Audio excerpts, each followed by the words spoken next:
ಕೆಗೆಲ್ಸ್ exercise ಅಂದ್ರೆ ಏನು? Pelvic floor muscles ನ ಸ್ಟ್ರೆಂಥನಿಂಗ್ ಮಾಡೋದಕ್ಕೆ ಮಾಡೋ ಎಕ್ಸಸೈಸ್ ಕೆಗೆಲ್ಸ್ ಎಕ್ಸಸೈಸ್.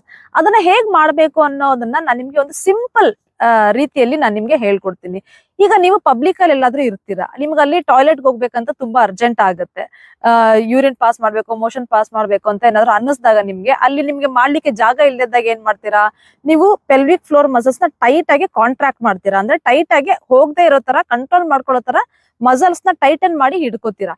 ಈ ಎಕ್ಸಸೈಸ್ ನೇ ನಾವು ಕೆಗೆಲ್ಸ್ ಎಕ್ಸಸೈಸ್ ಅಂತ ಕರಿತೀವಿ. ಸೊ ಈ ಎಕ್ಸಸೈಸ್ ನ ನೀವು ರೆಗ್ಯುಲರ್ ಆಗಿ ಡೈಲಿ ಒಂದು 15 ರಿಂದ 20 ಸಲ ಮಾಡಿದ್ರೆ, ಫ್ಯೂ ಸೆಕೆಂಡ್ಸ್, ಒಂದು 15 ರಿಂದ 20 ಸೆಕೆಂಡ್ಗಳ ಕಾಲ ಒಂದು 15 ರಿಂದ 20 ಸಲ ಮಾಡಿದ್ರೆ ಪೆಲ್ವಿಕ್ ಮಸಲ್ಸ್ ತುಂಬಾ ಸ್ಟ್ರಾಂಗ್ ಆಗುತ್ತೆ. ಸೊ ನೀವು ಈ ಎಕ್ಸಸೈಸ್ ನ ಯಾವಾಗ ಬೇಕಾದ್ರೂ ಮಾಡ್ಬೋದು. ಕೂತಿದ್ದಾಗ, ನಿಂತಿದ್ದಾಗ, ಇಲ್ಲ ಏನಾದ್ರೂ ಕೆಲಸ ಮಾಡ್ತಿದ್ದಾಗ್ಲೂ ನೀವು ಮಾಡ್ಬೋದು. ನೀವು ಎಕ್ಸಸೈಸ್ ಮಾಡ್ತಾ ಇದ್ದೀರಾ ಅಂತ ಯಾರಿಗೂ ಗೊತ್ತೂ ಆಗೋದಿಲ್ಲ.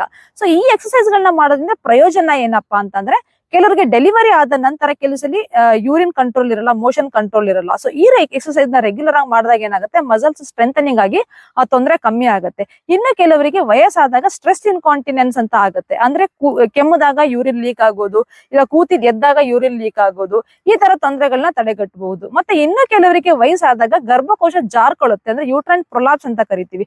ಸೊ ಇಂಥ ತೊಂದರೆಗಳೆಲ್ಲಾನು ಕೂಡ ನಾವು ಈ ಒಂದು ಸಿಂಪಲ್ ಎಕ್ಸಸೈಸ್ ಇಂದ ತಡೆಗಟ್ಟಬಹುದು.